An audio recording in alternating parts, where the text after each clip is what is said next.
मेरे प्यारे साथियों, नमस्कार। फ्रेंड्स, आज मैं आप सबसे परमाणु ऊर्जा में भारत ने जो अभी-अभी एक बहुत बड़ी उपलब्धि प्राप्त की है, उसके बारे में बातें करने जा रहा हूँ। मैं कह रहा हूँ बहुत बड़ी उपलब्धि प्राप्त की है, तो हो सकता है कि मेरे इस वाक्य को सुन कर के आप थोड़े से चौंक गए हों कि इतनी बड़ी उपलब्धि हो गई है, लेकिन अखबारों में तो इसे बहुत ज़्यादा स्थान नहीं मिला। मीडिया में भी इसके बारे में बहुत ज़्यादा बातें नहीं की गईं। कोई बात नहीं, मीडिया के अपने चॉइसेस होते हैं, लेकिन सिविल सर्विस एग्जामिनेशन के आपकी चॉइसेस बिल्कुल डिफरेंट होने चाहिए। पूरी तरह से आप मीडिया पर डिपेंडेंट नहीं रह सकते। तो दोस्तों, इसके बारे में डेफिनेटली अखबारों में बहुत कम छपा है, लेकिन इसके बावजूद है यह बहुत इम्पॉर्टेंट खबर, प्री की दृष्टि से भी और मुख्य परीक्षा की दृष्टि से तो है ही। जहाँ तक प्री की बात है, मुझे नहीं लगता कि अब 2026 के प्री एग्ज़ामिनेशन में इसे शामिल किए जाने की संभावना शेष रह गई है। हाँ, लेकिन 2027 के लिए आप इसे अभी से इम्पॉर्टेंट मानकर चल सकते हैं। तो दोस्तों, आइए इसके बारे में थोड़ी सी बातें करते हैं और एक तथ्य और भी। हालांकि ये टॉपिक है परमाणु ऊर्जा से संबंधित, लेकिन इसे आप विज्ञान के टॉपिक से भी जोड़कर थोड़ा सा देखकर चलेंगे तो बेहतर होगा। फ्रेंड्स, खबर कुल मिलाकर के ये है कि भारत में जो हमारी 500 मेगावाट क्षमता का प्रोटोटाइप फास्ट ब्रीडर रिएक्टर है, उसने सफलतापूर्वक पहली क्रिटिकलिटी प्राप्त कर ली है। मैं इसके बारे में बहुत ज़्यादा व्याख्या करने की स्थिति में नहीं हूँ, क्योंकि मैं कई बार ये आप लोगों के सामने ये बात कह चुका हूँ कि चूँकि मेरा साइंस का बैकग्राउंड नहीं है, इसीलिए बातों को बहुत ज़्यादा समझाने की स्थिति में मैं अपने आप को नहीं पाता। लेकिन फिर भी मेरी कोशिश होगी कि जो भी बात मैं कहूँ, वो कम से कम जिस तरीके से मैं समझ पाया हूँ, उस तरीके से तो आप समझ ही लें। दोस्तों, मैंने कहा कि हमारे जो प्रोटोटाइप फास्ट ब्रीडर रिएक्टर है, उसने पहली क्रिटिकलिटी स्टेज हासिल कर ली है। आइए आगे चल करके इसे समझेंगे। जब आप इस स्टेज को हासिल कर लेते हैं, तो दो सबसे बड़ी बातें होती हैं और यह सबसे बड़ी उपलब्धि है। पहली बात तो ये कि हमारी जो दीर्घकालिक ऊर्जा है वह सुनिश्चित हो जाएगी। मैं जब कह रहा हूँ दीर्घकालिक ऊर्जा सुरक्षित हो जाएगी, इसका मतलब है कि परमाणु ऊर्जा के क्षेत्र में जो हमारी कोशिशें हैं, उन कोशिशों में हम सफल हो सकेंगे। परमाणु ऊर्जा के लिए हमारी क्या कोशिशें हैं? दो तीन आंकड़े आपको याद रखने हैं। पहला, आपको मालूम होना चाहिए कि भारत ने 2070 तक नेट जीरो का लक्ष्य घोषित किया है, यानी कि हम जितना कार्बन उत्सर्जित करेंगे उतना ही कार्बन अवशोषित भी करेंगे। तो सीधी सी बात है कि हम कार्बन ही कम उत्सर्जित करेंगे। तो कैसे होगा ये संभव? तो भारत, आपको मालूम है कि अक्षय ऊर्जा, हरित ऊर्जा पर कितना अधिक काम कर रहा है, और उस हरित ऊर्जा का ही एक बहुत ही महत्वपूर्ण अंग है परमाणु ऊर्जा। और इस परमाणु ऊर्जा के लिए भारत ने 2047 तक 100 गीगावाट का लक्ष्य तय किया है कि हम 2047 तक परमाणु ऊर्जा प्राप्त कर लेंगे, 100 गीगावाट तक। लेकिन क्या ये आसान है? आपको मालूम है कि अभी हमारी जो भी बिजली की रिक्वायरमेंट है, जो भी बिजली हम उत्पादित करते हैं, उसका केवल 3.1% के बराबर ही परमाणु ऊर्जा है बस। यानी कि हमें ये बहुत लंबा रास्ता तय करना है। तो उस लंबे रास्ते को तय करने में ये जो अभी सफलता मिली है, यह बहुत बड़ा योगदान करेगी। और दूसरी बात है कि स्वदेशी परमाणु औद्योगिक क्षमताओं को आगे बढ़ाने की दिशा में एक बहुत बड़ा कदम है। फ्रेंड्स, आपके लिए एक उपयोगी सूचना, हमारा फुल ऑनलाइन कोर्स है जिससे ऑप्शनल सब्जेक्ट को छोड़कर हम प्री, मेंस और इंटरव्यू तक की पूरी तैयारी कराते हैं। इसके सभी 1000 घंटे के लेक्चर्स वेल एडिटेड और एनिमेटेड हैं।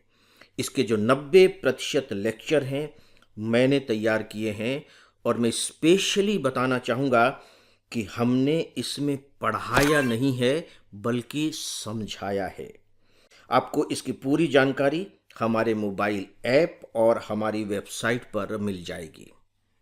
दोस्तों, इसकी सबसे बड़ी खासियत ये है, अभी आगे चल कर के मैं आपको थोड़ी सी बताने की कोशिश करूंगा, कि हमें परमाणु ऊर्जा के लिए आपको मालूम है कि ईंधन की ज़रूरत पड़ती है, यूरेनियम की ज़रूरत पड़ती है। आपको बहुत अच्छे से मालूम है कि किस तरीके से भारत को यूरेनियम हासिल करने के लिए अंतर्राष्ट्रीय स्तर पर निर्भर रहना पड़ता है और अमेरिका हमारा इस्तेमाल करता है। अमेरिका हमारा इस्तेमाल इसलिए करता है क्योंकि हमने अभी तक treaty of non proliferation on nuclear weapon इस पर हस्ताक्षर नहीं किए हैं। हमने साफ साफ मना कर दिया है। इसे हिंदी में हम कहते हैं परमाणु अप्रसार संधि, और यदि आप इसे और भी डिटेल में जानना चाहें समझने के लिए तो आप कह सकते हैं परमाणु अस्त्र प्रसार निरोधक संधि। भारत ने कह दिया कि हाँ, हम परमाणु अस्त्र नहीं बनाएंगे, लेकिन परमाणु का उपयोग हम शांति कार्यों के लिए जरूर करेंगे। हमने मना कर दिया है। चूंकि हमने मना कर दिया है तो अमेरिका हमसे चिढ़ करके लगातार यूरेनियम के रास्ते में बाधा डालता रहा है और लगभग 40 साल तक वो ऐसा करता रहा है।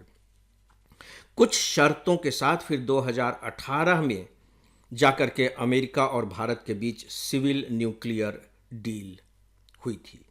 तो लगातार यूरेनियम को लेकर के हमें संघर्ष करना पड़ता है।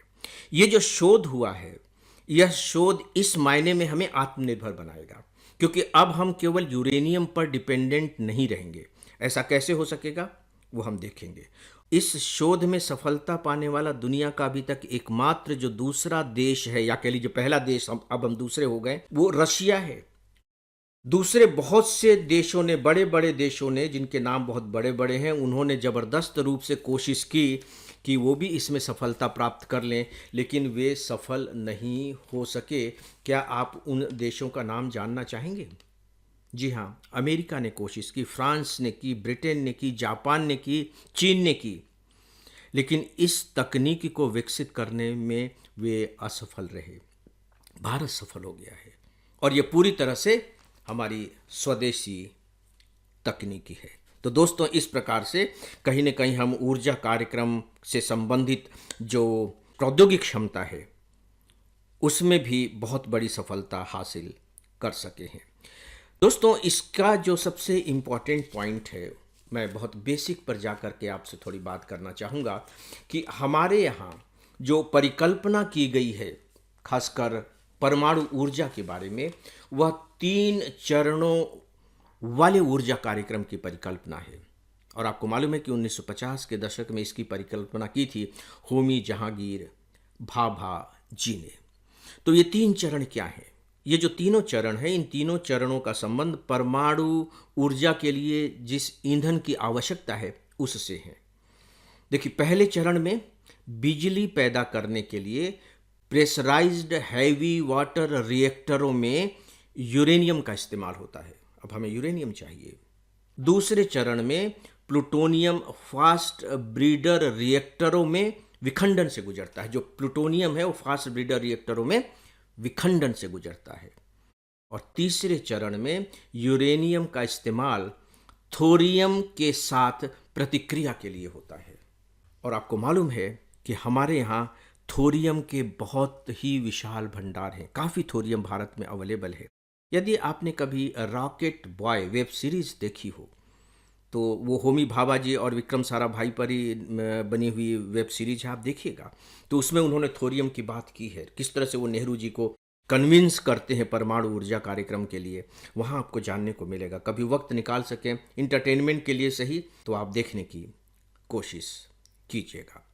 दोस्तों, हम एक शब्द का बार बार इस्तेमाल कर रहे हैं, फास्ट ब्रीडर रिएक्टर। दरअसल ये फास्ट ब्रीडर रिएक्टर है क्या? फास्ट ब्रीडर रिएक्टर बिजली पैदा करते समय जितना ईंधन खपत करता है उससे कहीं अधिक ईंधन पैदा करता है। कल्पना करके देखिए। और यदि यह चमत्कार हो जाता है तो क्या आपको ये बात छोटी लगती है? और यहाँ मैं प्री एग्जामिनेशन की दृष्टि से ये भी बताना चाहूँगा कि भारत का जो फास्ट ब्रीडर रिएक्टर है, इसे इंदिरा गांधी परमाणु अनुसंधान केंद्र द्वारा डिज़ाइन और विकसित किया गया है।